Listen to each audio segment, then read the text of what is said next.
ਸ਼ੇਰੇ ਪੰਜਾਬ ਮਹਾਰਾਜਾ ਰਣਜੀਤ ਸਿੰਘ ਦੇ ਰਾਜ ਦੇ ਵਿੱਚ ਦੇਸ਼ ਪੰਜਾਬ ਨੇ ਬਾਕੀ ਖੇਤਰਾਂ ਵਿੱਚ ਤਰੱਕੀ ਕਰਨ ਦੇ ਨਾਲ ਆਪਣੀ ਫੌਜੀ ਤਾਕਤ ਦਾ ਵੀ ਪੂਰੀ ਦੁਨੀਆ ਨੂੰ ਲੋਹਾ ਮਨਵਾਇਆ। ਜਿੱਥੇ ਦੇਸ਼ ਪੰਜਾਬ ਦੀਆਂ ਫੌਜਾਂ ਨੇ ਬੜੇ ਲੰਮੇ ਸਮੇਂ ਤੋਂ ਪੰਜਾਬ ਦੇ ਉੱਤੇ ਹੋ ਰਹੇ ਹਮਲਿਆਂ ਨੂੰ ਰੋਕਿਆ, ਉੱਥੇ ਨਾਲ ਹੀ ਨਾਲ ਦੇਸ਼ ਪੰਜਾਬ ਦੀਆਂ ਹੱਦਾਂ ਜੰਮੂ ਕਸ਼ਮੀਰ ਤੋਂ ਮਿਠਨਕੋਟ ਤੇ ਤਿੱਬਤ ਤੋਂ ਦਰਾ ਖੈਬਰ ਤੱਕ ਫੈਲਾ ਦਿੱਤੀਆਂ। ਸਰਦਾਰ ਹਰੀ ਸਿੰਘ ਨਲੂਆ, ਸਰਦਾਰ ਸ਼ਾਮ ਸਿੰਘ ਅਟਾਰੀਵਾਲਾ, ਸਰਦਾਰ ਦਲ ਸਿੰਘ, ਸਰਦਾਰ ਫਤਿਹ ਸਿੰਘ ਆਹਲੂਵਾਲੀਆ, ਸਰਦਾਰ ਲਹਿਣਾ ਸਿੰਘ ਮਜੀਠੀਆ, ਸਰਦਾਰ ਦੇਸਾ ਸਿੰਘ ਮਜੀਠੀਆ ਵਰਗੇ ਸ਼ਾਨਦਾਰ ਕਮਾਂਡਰਾਂ ਦੀ ਅਗਵਾਈ ਹੇਠ ਇਹ ਫੌਜ ਦੁਨੀਆ ਦੀਆਂ ਸਭ ਤੋਂ ਤਾਕਤਵਰ ਫੌਜਾਂ ਦੇ ਵਿੱਚੋਂ ਇੱਕ ਬਣ ਗਈ। ਸ਼ੇਰੇ ਪੰਜਾਬ ਦੇ ਰਾਜ ਦੀ ਪੂਰੀ ਚੜ੍ਹਾਈ ਵੇਲੇ ਉਹਨਾਂ ਦੀ ਰੈਗੂਲਰ ਤੇ ਇਰੈਗੂਲਰ ਫੌਜ ਦੀ ਕੁੱਲ ਗਿਣਤੀ 1,23,000 ਦੇ ਕਰੀਬ ਸੀ। ਇਹ ਗਿਣਤੀ ਇੰਨੀ ਕੁ ਸੀ ਕਿ ਪੂਰੇ ਸਾਊਥ ਏਸ਼ੀਆ ਦੇ ਵਿੱਚ ਇਸ ਦੇ ਮੁਕਾਬਲੇ ਖੜਨ ਵਾਲੀ ਕੋਈ ਵੀ ਫੌਜੀ ਤਾਕਤ ਨਹੀਂ ਸੀ। ਅੰਗਰੇਜ਼ ਵੀ ਇਸ ਦੇ ਮੁਕਾਬਲੇ ਆਪਣੀ ਕੋਈ ਵੀ ਫੌਜ ਖੜੀ ਨਹੀਂ ਸਨ ਕਰ ਸਕਦੇ। ਸ਼ੇਰੇ ਪੰਜਾਬ ਮਹਾਰਾਜਾ ਰਣਜੀਤ ਸਿੰਘ ਇੱਕ ਗੱਲ ਨੂੰ ਬੜੀ ਚੰਗੀ ਤਰ੍ਹਾਂ ਜਾਣਦੇ ਸਨ ਕਿ ਅੱਜ ਨਹੀਂ ਤੇ ਕੱਲ੍ਹ ਉਹਨਾਂ ਦੀਆਂ ਫੌਜਾਂ ਨੂੰ ਬ੍ਰਿਟਿਸ਼ ਫੌਜਾਂ ਦੇ ਮੁਕਾਬਲੇ 'ਤੇ ਖੜਾ ਹੋਣਾ ਪਏਗਾ। ਉਹ ਇਸ ਗੱਲ ਨੂੰ ਸਮਝਦੇ ਸਨ ਕਿ ਜੇਕਰ ਇੱਕ ਡਿਸਿਪਲਿਨਡ ਫੌਜ ਦਾ ਮੁਕਾਬਲਾ ਕਰਨਾ ਹੈ ਤੇ ਉਹਨਾਂ ਦੀਆਂ ਫੌਜਾਂ ਨੂੰ ਵੀ ਡਿਸਿਪਲਿਨਡ ਹੋਣਾ ਪਏਗਾ। ਇਸ ਕਰਕੇ ਮਹਾਰਾਜਾ ਰਣਜੀਤ ਸਿੰਘ ਨੇ ਆਪਣੀਆਂ ਫੌਜਾਂ ਦੇ ਵਿੱਚ ਕਵਾਇਦਦਾਨ ਪਲਟਨਾ ਬਣਾਉਣ ਦੀ ਕਾਰਵਾਈ ਸ਼ੁਰੂ ਕੀਤੀ। ਇਸ ਵਾਸਤੇ 19ਵੀਂ ਸਦੀ ਦੇ ਸ਼ੁਰੂ ਵਿੱਚ ਹੀ ਖਾਲਸਾ ਫੌਜਾਂ ਦੇ ਵਿੱਚੋਂ ਕੁਝ ਸਿਪਾਹੀ ਜਾ ਕੇ ਅੰਗਰੇਜ਼ੀ ਫੌਜ ਦੇ ਵਿੱਚ ਭਰਤੀ ਹੋਏ। ਉੱਥੋਂ ਦੀ ਕਵਾਇਦ ਪੂਰੀ ਤਰ੍ਹਾਂ ਸਿੱਖ ਕੇ ਉਹ ਅੰਗਰੇਜ਼ੀ ਫੌਜ ਛੱਡ ਕੇ ਦੁਬਾਰਾ ਫਿਰ ਆ ਕੇ ਖਾਲਸਾ ਫੌਜ ਦੇ ਵਿੱਚ ਹੀ ਭਰਤੀ ਹੋ ਗਏ ਤੇ ਉਹਨਾਂ ਨੇ ਆਪਣੀ ਫੌਜ ਨੂੰ ਟ੍ਰੇਨਡ ਕਰਨਾ ਸ਼ੁਰੂ ਕੀਤਾ। ਇਸ ਤਰ੍ਹਾਂ ਮਹਾਰਾਜਾ ਰਣਜੀਤ ਸਿੰਘ ਦੀ ਫੌਜ ਦੇ ਵਿੱਚ ਪਹਿਲੀਆਂ ਕਵਾਇਦਦਾਨ ਬਟਾਲੀਅਨਾਂ ਬਣਨੀਆਂ ਸ਼ੁਰੂ ਹੋਈਆਂ। ਕੁਝ ਇਤਿਹਾਸਕਾਰ ਇਹ ਵੀ ਕਹਿੰਦੇ ਹਨ ਕਿ ਮਹਾਰਾਜਾ ਰਣਜੀਤ ਸਿੰਘ ਦੀ ਕਵਾਇਦਦਾਨ ਫੌਜ ਜਨਰਲ ਵੈਂਤੂਰਾ ਅਤੇ ਜਨਰਲ ਅਲੌਡ ਦੇ ਆਉਣ ਤੋਂ ਬਾਅਦ ਬਣੀ, ਪਰ ਜੇਕਰ ਇਤਿਹਾਸਕ ਤੱਥਾਂ ਨੂੰ ਦੇਖੀਏ ਤਾਂ ਇਹ ਗੱਲ ਸਹੀ ਨਹੀਂ ਜਾਪਦੀ, ਕਿਉਂਕਿ ਸੰਨ 1803 ਦੇ ਵਿੱਚ ਹੋਈ ਝੰਗ ਦੀ ਲੜਾਈ ਦੇ ਵਿੱਚ ਵੀ ਖਾਲਸਾ ਫੌਜਾਂ ਦੀਆਂ ਇਹਨਾਂ ਕਵਾਇਦਦਾਨ ਬਟਾਲੀਅਨਾਂ ਦੀ ਵਰਤੋਂ ਕੀਤੀ ਗਈ। Catalogue of Khalsa Darbar records ਦੇ ਵਿੱਚ ਅਜਿਹੇ ਪੇਰੋਲਸ ਮਿਲਦੇ ਹਨ ਜਿਨ੍ਹਾਂ ਤੋਂ ਸਾਬਤ ਹੁੰਦਾ ਹੈ ਕਿ ਸੰਨ 1807 ਦੇ ਵਿੱਚ ਅਜਿਹੀਆਂ 3 ਬਟਾਲੀਅਨਾਂ ਖਾਲਸਾ ਫੌਜ ਦੇ ਵਿੱਚ ਮੌਜੂਦ ਸਨ। 1808 ਦੇ ਵਿੱਚ ਜਦੋਂ ਮਿਸਟਰ ਮੈਟਕਾਫ ਕਸੂਰ ਦੇ ਵਿੱਚ ਸ਼ੇਰੇ ਪੰਜਾਬ ਮਹਾਰਾਜਾ ਰਣਜੀਤ ਸਿੰਘ ਨੂੰ ਮਿਲਿਆ ਤੇ ਉਸਨੇ ਗਵਰਨਰ ਜਨਰਲ ਨੂੰ ਲਿਖੀ ਹੋਈ ਆਪਣੀ ਚਿੱਠੀ ਦੇ ਵਿੱਚ ਜ਼ਿਕਰ ਕੀਤਾ ਕਿ ਮੈਂ ਸ਼ੇਰੇ ਪੰਜਾਬ ਮਹਾਰਾਜਾ ਰਣਜੀਤ ਸਿੰਘ ਦੀ ਫੌਜ ਦੇ ਵਿੱਚ ਅਜਿਹੀਆਂ 5 ਬਟਾਲੀਅਨਾਂ ਦੇਖੀਆਂ ਹਨ। ਸੰਨ 1812 ਦੇ ਵਿੱਚ ਲਾਹੌਰ ਆਏ ਸਰ ਡੇਵਿਡ ਅਖਤਰ ਲੋਨੀ ਨੇ ਵੀ ਆਪਣੀ ਚਿੱਠੀ ਦੇ ਵਿੱਚ ਤਕਰੀਬਨ ਅਜਿਹਾ ਹੀ ਜ਼ਿਕਰ ਕੀਤਾ। ਸੰਨ 1822 ਦੇ ਵਿੱਚ ਜਿਸ ਵੇਲੇ ਜਨਰਲ ਵੈਂਤੂਰਾ ਅਤੇ ਜਨਰਲ ਅਲੌਡ ਆ ਕੇ ਖਾਲਸਾ ਫੌਜਾਂ ਦੇ ਵਿੱਚ ਭਰਤੀ ਹੋਏ, ਉਸ ਵੇਲੇ ਇਸ ਕਵਾਇਦਦਾਨ ਫੌਜ ਨੂੰ ਹੋਰ ਜ਼ਿਆਦਾ ਮਜ਼ਬੂਤੀ ਜ਼ਰੂਰ ਮਿਲੀ, ਪਰ ਇਹ ਫੌਜਾਂ ਉਹਨਾਂ ਦੇ ਆਉਣ ਤੋਂ ਤਕਰੀਬਨ 19 ਸਾਲ ਪਹਿਲਾਂ ਹੀ ਤਿਆਰ ਹੋ ਚੁੱਕੀਆਂ ਸਨ। ਇਹਨਾਂ ਫੌਜਾਂ ਨੂੰ ਤਿਆਰ ਕਰਨ ਦੇ ਵਿੱਚ ਮਹਾਰਾਜਾ ਰਣਜੀਤ ਸਿੰਘ ਨੂੰ ਇੱਕ ਵੱਡੀ ਮੁਸ਼ਕਲ ਇਹ ਆਈ ਕਿ ਬਹੁਤੇ ਸਿੱਖ ਡਰਿਲ ਅਤੇ ਪਰੇਡ ਨੂੰ ਪਸੰਦ ਨਹੀਂ ਸਨ ਕਰਦੇ। ਖਾਲਸੇ ਦਾ ਸਿੱਧਾ ਤਲਵਾਰਾਂ ਸੂਤ ਕੇ ਵੈਰੀ ਦੇ ਉੱਤੇ ਜਾ ਪੈਣ ਦਾ ਤਰੀਕਾ ਹੀ ਉਹਨਾਂ ਨੂੰ ਸਹੀ ਲੱਗਦਾ ਸੀ, ਪਰ ਸ਼ੇਰੇ ਪੰਜਾਬ ਮਹਾਰਾਜਾ ਰਣਜੀਤ ਸਿੰਘ ਇੱਕ ਵਿਜ਼ਨਰੀ ਲੀਡਰ ਸਨ ਤੇ ਉਹ ਇਹਨਾਂ ਫੌਜਾਂ ਨੂੰ ਤਿਆਰ ਕਰਨ ਦੀ ਜ਼ਰੂਰਤ ਨੂੰ ਬੜੀ ਚੰਗੀ ਤਰ੍ਹਾਂ ਸਮਝਦੇ ਸਨ। ਇਸ ਲਈ ਇਸ ਸਮੱਸਿਆ ਦਾ ਹੱਲ ਉਹਨਾਂ ਨੇ ਇਹ ਕੱਢਿਆ ਕਿ ਉਹ ਆਪ ਰੋਜ਼ ਸਵੇਰੇ ਜਾ ਕੇ ਕਵਾਇਦਦਾਨ ਫੌਜਾਂ ਦੀ ਪਰੇਡ ਨੂੰ ਦੇਖਿਆ ਕਰਦੇ। ਉਸ ਪਰੇਡ ਦੇ ਵਿੱਚ ਚੰਗਾ ਕਰਨ ਵਾਲੇ ਸਿਪਾਹੀਆਂ ਨੂੰ ਉਹ ਜਗੀਰਾਂ ਅਤੇ ਇਨਾਮ ਦਿਆ ਕਰਦੇ, ਜਿਸ ਕਰਕੇ ਦੇਖੋ ਦੇਖੀ ਹੋਰ ਵੀ ਫੌਜੀਆਂ ਨੇ ਕਵਾਇਦਦਾਨ ਫੌਜ ਵਿੱਚ ਭਰਤੀ ਹੋਣਾ ਸ਼ੁਰੂ ਕਰ ਦਿੱਤਾ ਤੇ ਇਸ ਤਰ੍ਹਾਂ ਇਹ ਸਮੱਸਿਆ ਵੀ ਦੂਰ ਹੋ ਗਈ। ਸ਼ੇਰੇ ਪੰਜਾਬ ਮਹਾਰਾਜਾ ਰਣਜੀਤ ਸਿੰਘ ਦੀ ਇਹ ਕਵਾਇਦਦਾਨ ਫੌਜ ਇੰਨੀ ਕੁ ਡਿਸਿਪਲਿਨਡ ਫੌਜ ਸਾਬਤ ਹੋਈ ਕਿ ਇਸ ਫੌਜ ਦੇ ਡਿਸਿਪਲਿਨ ਦੀਆਂ, ਇਸ ਫੌਜ ਦੇ ਅਨੁਸ਼ਾਸਨ ਦੀਆਂ ਸਿਫਤਾਂ ਬ੍ਰਿਟਿਸ਼ ਅਫਸਰਾਂ ਨੇ ਵੀ ਕੀਤੀਆਂ। ਇੱਥੇ ਇੱਕ ਹੋਰ ਵੀ ਗੱਲ ਧਿਆਨ ਦੇਣ ਯੋਗ ਹੈ ਕਿ ਸਰਕਾਰੇ ਖਾਲਸਾ ਦੀਆਂ ਫੌਜਾਂ ਵੱਲੋਂ ਵਰਤੇ ਜਾਂਦੇ ਹਥਿਆਰਾਂ ਵਿੱਚੋਂ ਕੋਈ ਵੀ ਹਥਿਆਰ ਬਾਹਰੋਂ ਨਹੀਂ ਸੀ ਮੰਗਾਇਆ ਜਾਂਦਾ। ਇਹ ਸਾਰੇ ਹੀ ਹਥਿਆਰ ਪੰਜਾਬ ਦੀਆਂ ਆਪਣੀਆਂ ਫੈਕਟਰੀਆਂ ਦੇ ਵਿੱਚ ਤਿਆਰ ਕੀਤੇ ਜਾਂਦੇ ਸਨ। ਇਹਨਾਂ ਵਿੱਚ ਤੋਪਾਂ ਬਣਾਉਣ ਦੀਆਂ 3 ਫੈਕਟਰੀਆਂ ਲਾਹੌਰ ਦੇ ਵਿੱਚ, ਇੱਕ ਪੇਸ਼ਾਵਰ ਦੇ ਵਿੱਚ, ਇੱਕ ਨਕੋਦਰ ਦੇ ਵਿੱਚ ਤੇ ਇੱਕ ਸ਼ੇਖੂਪੁਰਾ ਦੇ ਵਿੱਚ ਹੁੰਦੀ ਸੀ। ਚਾਰਲਸ ਹਿਊਗਲ ਬੈਰਨ ਨੇ ਜਿਸ ਵੇਲੇ ਸਿੱਖਾਂ ਦੀਆਂ ਇਹ ਤੋਪਾਂ ਅਤੇ ਇਹਨਾਂ ਤੋਪਾਂ ਵੱਲੋਂ ਲਾਏ ਜਾਂਦੇ ਨਿਸ਼ਾਨੇ ਦੇਖੇ ਤਾਂ ਉਸਨੇ ਇਹਨਾਂ ਦੀ ਬੜੀ ਖੁੱਲ੍ਹ ਦਿਲੀ ਦੇ ਨਾਲ ਸਿਫਤ ਕੀਤੀ। ਪੰਜਾਬ ਸਪਾਈਨੀਅਰ ਫਰੀडम ਫਾਈਟਰ ਦੇ ਵਿੱਚ ਦਰਜ ਹੈ ਕਿ ਪਹਿਲੀ ਸਿੱਖ ਅੰਗਰੇਜ਼ ਜੰਗ ਵੇਲੇ ਫਿਰੋਜ਼ ਸ਼ਾਹ ਦੀ ਲੜਾਈ ਤੋਂ ਬਾਅਦ ਗਵਰਨਰ ਜਨਰਲ ਨੇ ਵਿਲੀਅਮ ਐਡਵਰਡਸ ਨੂੰ ਕਿਹਾ ਕਿ ਸਿੱਖਾਂ ਦੀਆਂ ਤੋਪਾਂ ਦੇ ਮੁਹਾਨੇ ਸਾਡੀਆਂ ਤੋਪਾਂ ਨਾਲੋਂ 3 ਗੁਣਾ ਵੱਡੇ ਨੇ। ਅਜਿਹੀਆਂ ਤੋਪਾਂ ਅੱਜ ਤੱਕ ਯੂਰਪ ਦੇ ਵਿੱਚ ਕਿਸੇ ਜੰਗ ਦੇ ਦੌਰਾਨ ਵੀ ਨਹੀਂ ਵਰਤੀਆਂ ਗਈਆਂ। ਕੈਪਟਨ ਕਮਿੰਗਸ, ਜਾਰਜ ਬਰੂਸ ਤੇ WL ਮੈਕਗ੍ਰੈਗਰ ਨੇ ਵੀ ਸਿੱਖਾਂ ਦੀਆਂ ਇਨ੍ਹਾਂ ਤੋਪਾਂ ਦੀ ਸਿਫਤ ਕੀਤੀ। 18 ਅਗਸਤ 1852 ਨੂੰ ਬ੍ਰਿਟਿਸ਼ ਹਕੂਮਤ ਵੱਲੋਂ ਤਿਆਰ ਕੀਤੀ ਗਈ ਇੱਕ ਰਿਪੋਰਟ ਦੇ ਵਿੱਚ ਲਿਖਿਆ ਗਿਆ ਕਿ ਸਰਕਾਰ ਖਾਲਸਾ ਵੱਲੋਂ ਚੱਲਦੇ ਹੋਏ ਹਥਿਆਰਾਂ ਦੇ ਕਾਰਖਾਨੇ ਬੜੀ ਸਫਲਤਾ ਨਾਲ ਚੱਲਦੇ ਸਨ। ਇਨ੍ਹਾਂ ਕਾਰਖਾਨਿਆਂ ਤੋਂ ਜਿੱਥੇ ਸਿੱਖ ਫੌਜਾਂ ਦੀਆਂ ਆਪਣੀਆਂ ਲੋੜਾਂ ਪੂਰੀਆਂ ਹੁੰਦੀਆਂ ਸਨ, ਉੱਥੇ ਹੀ ਇਨ੍ਹਾਂ ਤੋਂ ਬਣੇ ਹੋਏ ਹਥਿਆਰ ਵੇਚ ਕੇ ਵੀ ਸਰਕਾਰ ਵੱਲੋਂ ਕਾਫੀ ਮੁਨਾਫਾ ਕਮਾਇਆ ਜਾਂਦਾ ਸੀ। ਇੱਕ ਵੇਲਾ ਸੀ ਜਦੋਂ ਈਰਾਨ ਦੇ ਅਸਫਨਾਰ ਦੀਆਂ ਬਣੀਆਂ ਹੋਈਆਂ ਤਲਵਾਰਾਂ ਦੁਨੀਆ ਦੇ ਵਿੱਚ ਮਸ਼ਹੂਰ ਸਨ, ਪਰ ਲਾਹੌਰ ਤੇ ਅੰਮ੍ਰਿਤਸਰ ਦੀਆਂ ਬਣੀਆਂ ਹੋਈਆਂ ਤਲਵਾਰਾਂ ਨੇ ਉਹਨਾਂ ਨੂੰ ਵੀ ਮਾਤ ਪਾ ਦਿੱਤੀ। ਜਿਸ ਵੇਲੇ ਸਰਕਾਰ ਖਾਲਸਾ ਦੇ ਵਿੱਚ ਹੁੰਦੀਆਂ ਇਨਵੈਂਸ਼ਨਸ ਦੀ ਗੱਲ ਚੱਲਦੀ ਹੋਵੇ ਤਾਂ ਸਰਦਾਰ ਲਹਿਣਾ ਸਿੰਘ ਮਜੀਠੀਆ ਦੇ ਜ਼ਿਕਰ ਤੋਂ ਬਿਨਾਂ ਇਹ ਗੱਲ ਅਧੂਰੀ ਰਹਿ ਜਾਂਦੀ ਹੈ। ਮਹਾਰਾਜਾ ਰਣਜੀਤ ਸਿੰਘ ਦੇ ਰਾਜ ਦੇ ਵਿੱਚ ਹੋਈਆਂ ਬਹੁਤੀਆਂ ਇਨਵੈਂਸ਼ਨਸ ਦੇ ਪਿੱਛੇ ਜੋ ਦਿਮਾਗ ਕੰਮ ਕਰਦਾ ਸੀ, ਉਹ ਦਿਮਾਗ ਸਰਦਾਰ ਲਹਿਣਾ ਸਿੰਘ ਮਜੀਠੀਆ ਦਾ ਹੀ ਸੀ। ਸਰਦਾਰ ਲਹਿਣਾ ਸਿੰਘ ਮਜੀਠੀਆ ਵੱਲੋਂ ਬਣਾਈ ਹੋਈ ਘੜੀ ਜਿਹੜੀ ਸੂਰਜ ਦੀ ਪੋਜੀਸ਼ਨ ਦੇ ਮੁਤਾਬਕ ਸਮਾਂ ਦੱਸਦੀ ਸੀ, ਉਹ ਅੱਜ ਵੀ ਜਦੋਂ ਅਸੀਂ ਦਰਬਾਰ ਸਾਹਿਬ ਵਿਖੇ ਦਰਸ਼ਨੀ ਡਿਓੜੀ ਤੋਂ ਦਰਬਾਰ ਸਾਹਿਬ ਵੱਲ ਜਾਂਦੇ ਹਾਂ, ਉੱਥੇ ਲੱਗੀ ਹੋਈ ਸਾਨੂੰ ਦਿਸਦੀ ਹੈ।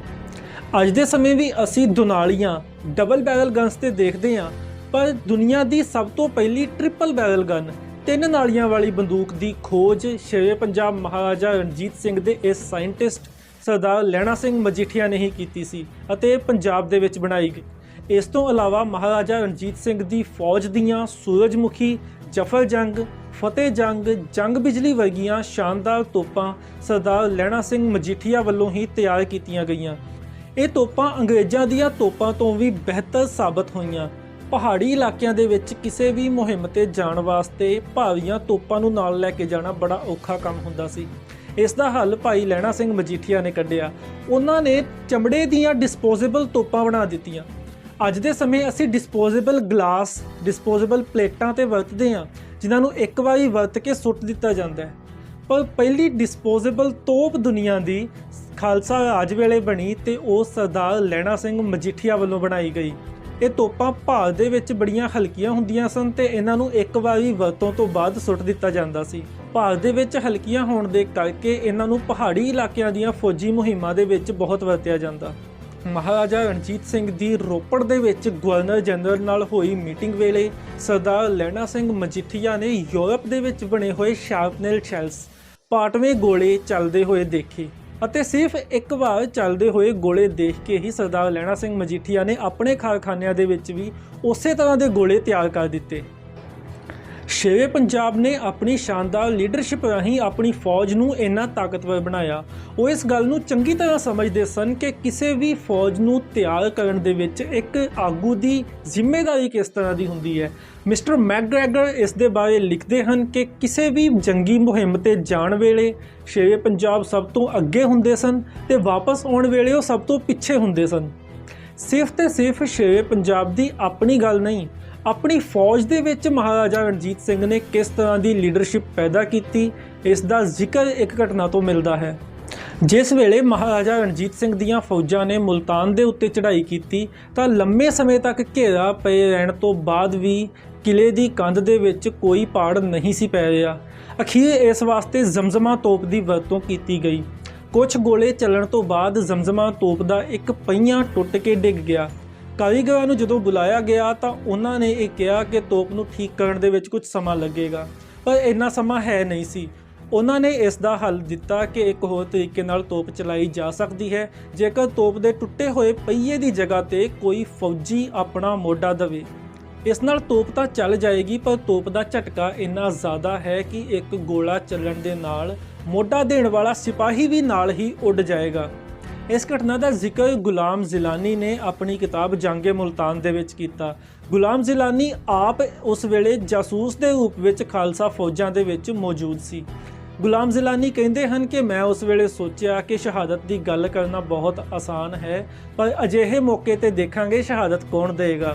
ਕਹਿੰਦੇ ਮੈਨੂੰ ਤੋਪਾਂ ਦੇ ਆਸ-ਪਾਸ ਰੌਲਾ ਪੈਣ ਦੀ ਆਵਾਜ਼ ਸੁਣੀ। ਮੈਂ ਸੋਚਿਆ ਕਿ ਸਾਰੇ ਸਿਪਾਹੀ ਫੜ ਕੇ ਇੱਕ ਦੂਜੇ ਨੂੰ ਅੱਗੇ ਕਰਦੇ ਹੋਣਗੇ ਕਿ ਪਹਿਲਾ ਮੋਢਾ ਤੂੰ ਦੇ, ਪਰ ਕਹਿੰਦੇ ਜਦੋਂ ਉੱਥੇ ਜਾ ਕੇ ਮੈਂ ਦੇਖਿਆ ਤਾਂ ਉਹ ਸਿਪਾਹੀ ਆਪਸ ਵਿੱਚ ਬਹਿਸ ਕਰ ਰਹੇ ਸੀ ਕਿ ਪਹਿਲਾ ਮੋਢਾ ਮੈਂ ਦੇਵਾਂਗਾ, ਪਹਿਲਾ ਮੋਢਾ ਮੈਂ ਦੇਵਾਂਗਾ। ਪਰ ਹੈਰਾਨੀ ਦੀ ਉਸ ਵੇਲੇ ਕੋਈ ਹੱਦ ਨਾ ਰਹੀ ਜਿਸ ਵੇਲੇ ਉਸ ਟੁਕੜੀ ਦੇ ਜਥੇਦਾਰ ਨੇ ਆ ਕੇ ਆਪਣੇ ਸਿਪਾਹੀਆਂ ਨੂੰ ਸਵਾਲ ਕੀਤਾ ਕਿ ਦੱਸੋ ਤੁਹਾਡਾ ਜਥੇਦਾਰ ਕੌਣ ਹੈ। ਉਹਨਾਂ ਨੇ ਕਿਹਾ ਕਿ ਜਥੇਦਾਰ ਤਾਂ ਤੁਸੀਂ ਹੋ। ਤਾਂ ਜਥੇਦਾਰ ਨੇ ਕਿਹਾ ਕਿ ਫਿਰ ਪਹਿਲਾ ਮੋਢਾ ਮੈਂ ਦੇਵਾਂਗਾ। ਸਭ ਤੋਂ ਪਹਿਲਾਂ ਜਥੇਦਾਰ ਨੇ ਆਪਣਾ ਮੋਢਾ ਦਿੱਤਾ, ਤੋਪ ਦਾ ਗੋਲਾ ਚੱਲਿਆ ਤੇ ਉਹ ਉੱਥੇ ਸ਼ਹੀਦ ਹੋ ਗਏ। ਉਸ ਤੋਂ ਬਾਅਦ ਉਹਨਾਂ ਤੋਂ ਛੋਟੀ ਰੈਂਕ ਦੇ ਅਫਸਰ ਨੇ ਮੋਢਾ ਦਿੱਤਾ, ਤੋਪ ਦਾ ਗੋਲਾ ਚੱਲਿਆ ਤੇ ਉਹ ਵੀ ਉੱਥੇ ਸ਼ਹੀਦ ਹੋ ਗਏ। ਇਸ ਤਰ੍ਹਾਂ ਤੋਪ ਦੇ ਕੁਝ ਗੋਲੇ ਚੱਲਣ ਤੋਂ ਬਾਅਦ ਤੇ ਕੁਝ ਹੋਰ ਸ਼ਹਾਦਤਾਂ ਤੋਂ ਬਾਅਦ ਮੁਲਤਾਨ ਦੇ ਕਿਲੇ ਦੀ ਉਸ ਦੀਵਾਰ ਦੇ ਵਿੱਚ ਪਾੜ ਪੈ ਗਿਆ। ਗੁਲਾਮ ਜ਼ਿਲਾਨੀ ਕਹਿੰਦੇ ਹਨ ਕਿ ਇੱਕ ਵਾਰ ਤਾਂ ਮੇਰਾ ਵੀ ਜੀ ਕੀਤਾ ਕਿ ਮੈਂ ਵੀ ਜਾ ਕੇ ਉੱਥੇ ਆਪਣਾ ਮੋਢਾ ਦੇ ਦਿਆਂ, ਪਰ ਫਿਰ ਮੈਂ ਸੋਚਿਆ ਕਿ ਜੇਕਰ ਮੈਂ ਵੀ ਆਪਣਾ ਮੋਢਾ ਦੇ ਦਿੱਤਾ ਤੇ ਇਹਨਾਂ ਸੂਰਮਿਆਂ ਦੀ ਇਸ ਬਹਾਦਰੀ ਦੀ ਦਾਸਤਾਨ ਨੂੰ ਹੋਰ ਕੌਣ ਲਿਖੇਗਾ। ਸ਼ੇਰੇ ਪੰਜਾਬ ਮਹਾਰਾਜਾ ਰਣਜੀਤ ਸਿੰਘ ਨੇ ਇੰਨੀ ਜ਼ਿੰਮੇਵਾਰੀ ਵਾਲੀ ਲੀਡਰਸ਼ਿਪ ਆਪਣੀ ਫੌਜ ਦੇ ਵਿੱਚ ਪੈਦਾ ਕੀਤੀ, ਜਿਨ੍ਹਾਂ ਨੇ ਇਸ ਤਰੀਕੇ ਦੇ ਨਾਲ ਆਪਣੀ ਜ਼ਿੰਮੇਵਾਰੀ ਨੂੰ ਸਮਝਦੇ ਹੋਏ ਮੈਦਾਨੇ ਜੰਗ ਦੇ ਵਿੱਚ ਸ਼ਹਾਦਤਾਂ ਦਿੱਤੀਆਂ।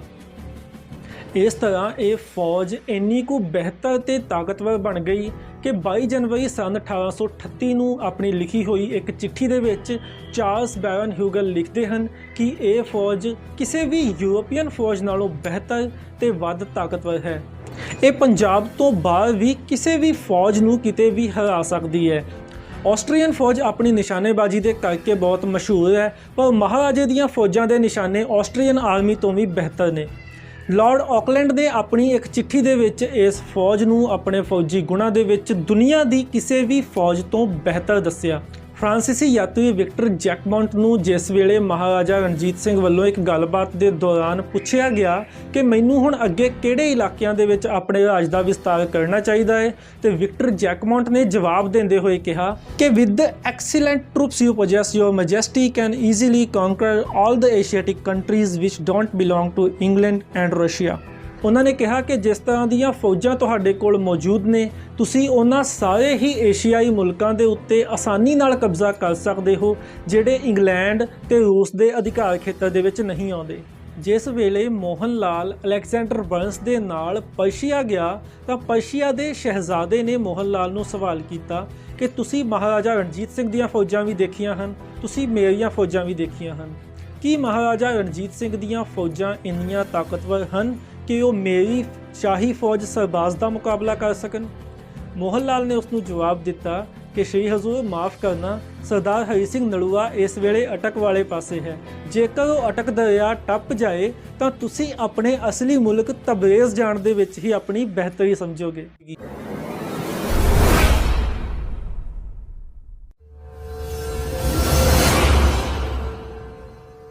ਜਿੱਥੇ ਸੱਚ ਧਰਮ ਦਾ ਰਾਜ ਸੀ, ਚਮਕਾਂ ਮਾਰੇ ਸੱਚ ਦਾ ਪਾਣ ਬੈਠਾ, ਗੱਦੀ ਸ਼ੇਰ ਪੰਜਾਬ ਦਾ ਬੈਠਾ, ਗੱਦੀ ਸ਼ੇਰ ਪੰਜਾਬ ਦਾ, ਜੀ ਦੀ ਜੱਗੋਂ ਵੱਖਰੀ ਸ਼ਾਨ, ਜੀ ਦੇ ਦਰ ਤੇ ਆ ਕੇ ਝੁਕਦੇ।